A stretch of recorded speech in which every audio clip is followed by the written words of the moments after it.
going in on this thing. That was really close.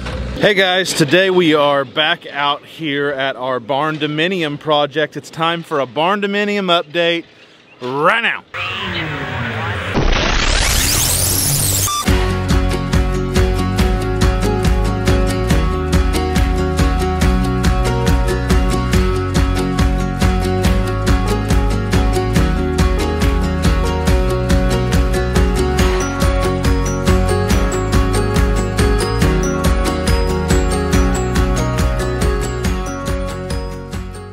Okay, hey, it's been a while since you've seen us out here at the Barndominium. We had some permitting hoops to jump through. We had some lot line adjustment hoops to jump through. We had some red tape to jump through, but we are officially kicked off on this deal. Metal building is ordered. We're doing an engineered metal building here that we are then turning into a house on the inside. It's gonna be really cool. I'm gonna bring you along for this one. This one's much different than like the barn you saw me build. We traditionally stick frame built our barn, and this one we're actually gonna do a pre-engineered metal building. So we'll have metal erectors, and then we'll do all of our interior wood framing on the inside, which will be a pretty cool process to see. But today, I'm gonna show you, I'm filming a couple videos today. One is the Barndominium update. The other one, you're just gonna have to wait to see, or maybe you see it before this one. Who knows how it'll end up getting edited. But the Barndominium update today is gonna be retaining wall and foundations. So let's jump right into it. And as you can see behind me, or maybe you can see behind me, or maybe you're not paying attention, since the last time you saw us doing dirt work out here, we have built this retaining wall out of CMU. It's not very attractive right now, but the homeowner intends to take several boulders like we've got up at Blackberry Ridge and line the front of this thing. But we don't want to rely on those boulders being structurally sound, keep the house from sliding, those types of things. So instead we did this CMU wall right here, give us a little bit more support than just an engineer or a non-engineered boulder wall. Kind of like you saw us building up at Blackberry Ridge. He intends to do the exact same thing here. The difference is up at Blackberry Ridge, that's just retaining a garden, and this is retaining a house. So we don't want it to slide, so we went ahead and went with a CMU wall. And let me jump right into exactly how we did this wall and what went into it. So as you can see, this CMU wall is 4 courses high, and it's sitting on a footing, a foundation that goes all the way around. We'll go look at the other side here in just a minute. But it's 4 courses high.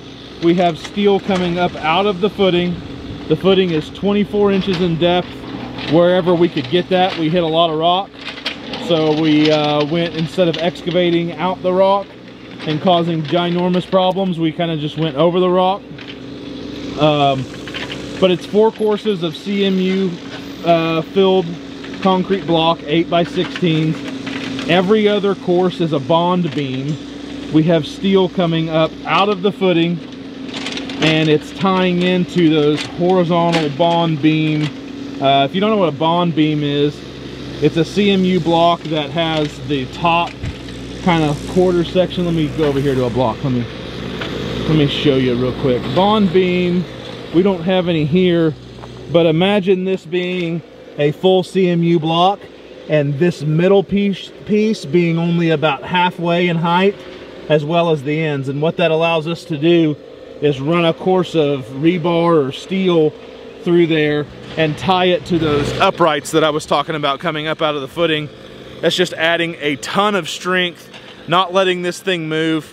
So that's pretty much the basics to the construction of this retaining wall.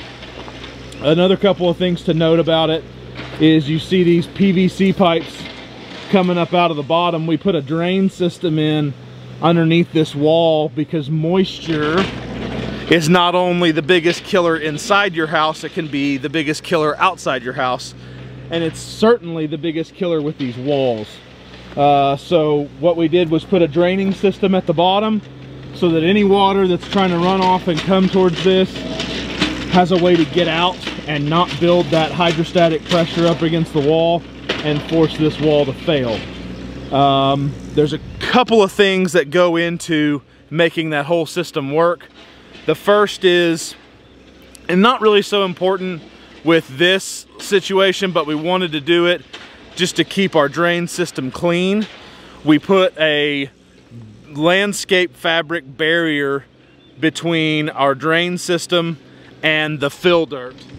And what that does is keep the drains clear, allows it to function properly, and allows the water to get out unobstructed.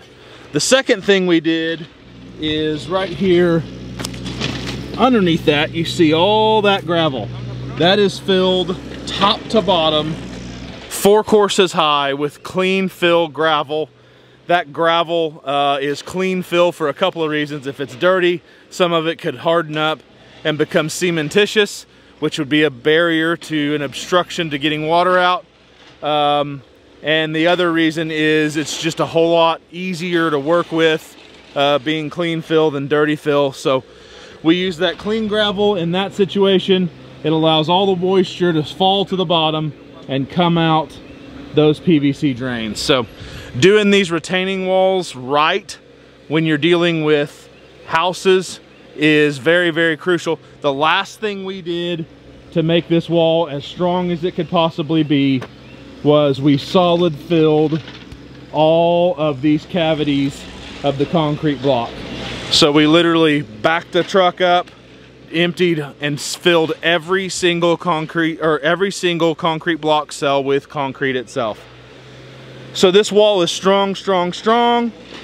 The last thing that we're gonna do, the homeowner's actually gonna handle it, and what we've designed for it is he's gonna bring boulders like this. He's already kind of started moving some around, but he's gonna bring, you can even see some boulders back in there. He intends to go throughout his whole property, gather up these boulders and stack them up against this to not only help aesthetically, but it'll help structurally a little bit further. So that's pretty much it on our retaining wall. Let me jump in, they're digging footings right now. Let me jump in and show you the foundation work right quick.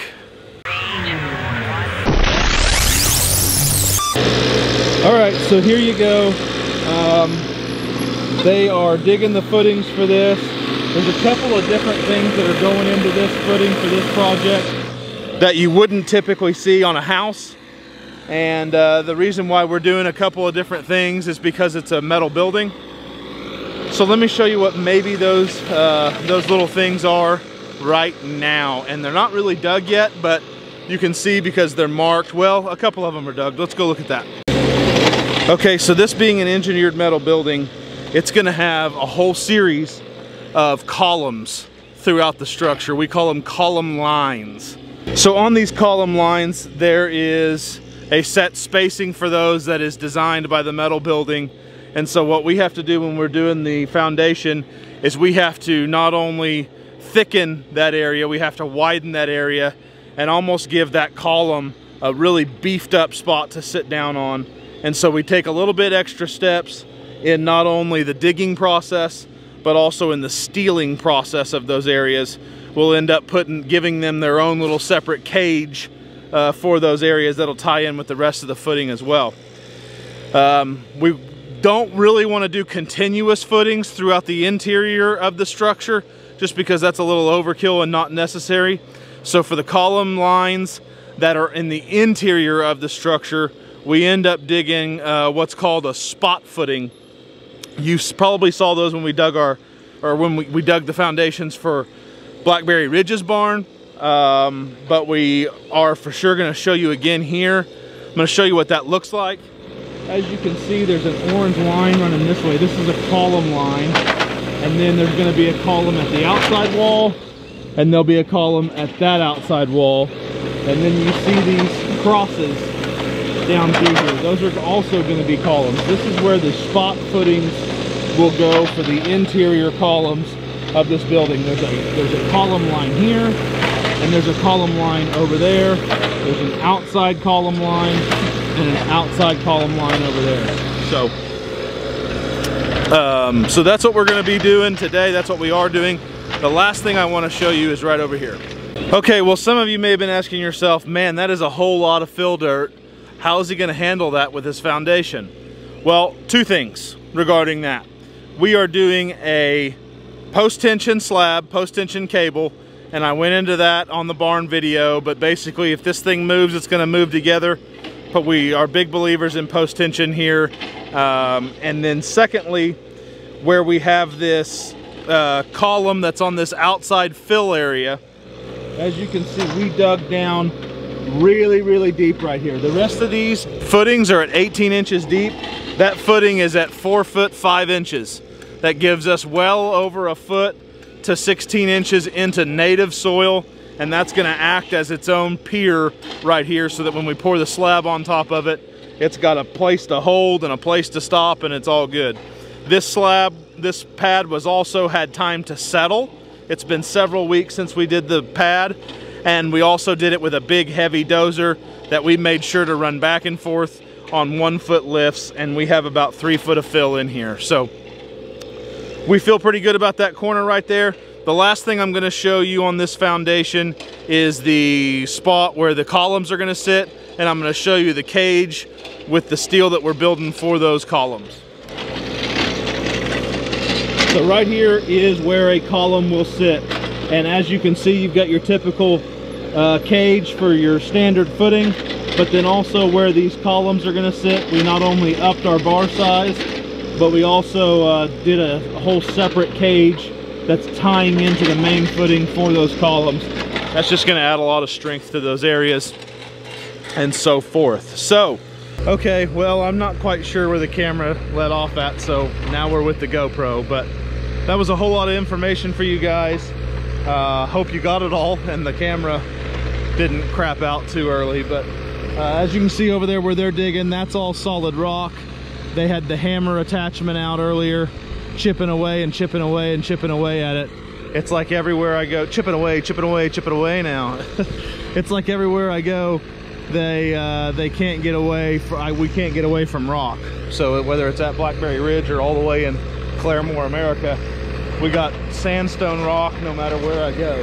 So, oh, let me show you, sorry, this is all over the place, but let me show you, and it's gonna be loud. We also have a fireplace going in on this thing, and that was really close. We have a fireplace going in on this thing, and that's the cage for that fireplace. The reason why we're doing that is we're setting rock on the fireplace, and we got to have that to support all the rock. But yeah, so lots of information. Sorry about the noise, there's tools running. Until next time, until next video, which I'm really excited about. A little bit nervous about, but a little excited about up here. We'll see you up on the ridge.